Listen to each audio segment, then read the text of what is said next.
Before there were status updates, text messages, and 140-character tweets, there was AOL. It was the company that launched the modern internet era for many of us. It was the original disruptor that brought America online, onto something called the World Wide Web, and into the digital age. But along the way, the disruptor got disrupted. Welcome, you've got mail. Quantum Computer used a messaging service back in 1989, which literally changed the world. Their young marketing whiz, Steve Case, saw the power of giving everyone access to the internet. So it was no accident that Quantum took the name America Online in 1991, because it literally got America online.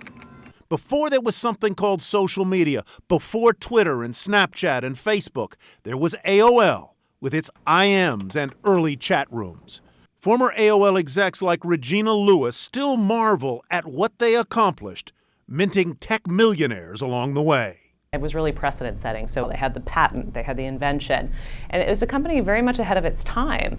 By the late 90s, with those 10 million subscribers, AOL was a rising power in computing, in media, in communications, and it was hungry for more, buying up companies like Netscape, the browser service, and Moviefone. A history-making merger with Time Warner at more than $164 billion, the richest U.S. deal of all time, was finalized in early 2001. But synergies with the media conglomerate were choked when the dot-com bubble burst later that year. There were also accounting troubles. In 2002, AOL Time Warner reported a loss of $99 billion, at the time the largest loss ever reported by any company.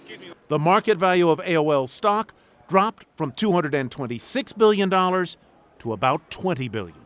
By 2003, Time Warner dropped AOL from its name. 2 years later, Case resigned from the Time Warner board, and AOL's future was in doubt. Sometimes you might just be too far out in front. And AOL is the classic example. Right concept, arguably wrong timing. And some would say wrong business model. For too long, AOL remained a dial-up dinosaur in a broadband world. In 2009, Time Warner spun AOL off into a separate company. Welcome. Can you hear me now? Now AOL is listening to Verizon's siren song. But this is a new AOL, reimagined under CEO Tim Armstrong. There's content like the Huffington Post, TechCrunch, and Engadget, but its real value seems to lie in using math, algorithms, to give advertisers a better bang for their buck, especially when it comes to mobile video. Executives are savvier. They're asking smarter questions. They're not just willing to write a check and say, hey, put it on the internet. I hear that's great. Now they want measurable results, and that's what AOL can offer. And in AOL's last earnings report, it said that more than 2 million Americans still use its dial-up internet service, the service that made the funny sounds to get online.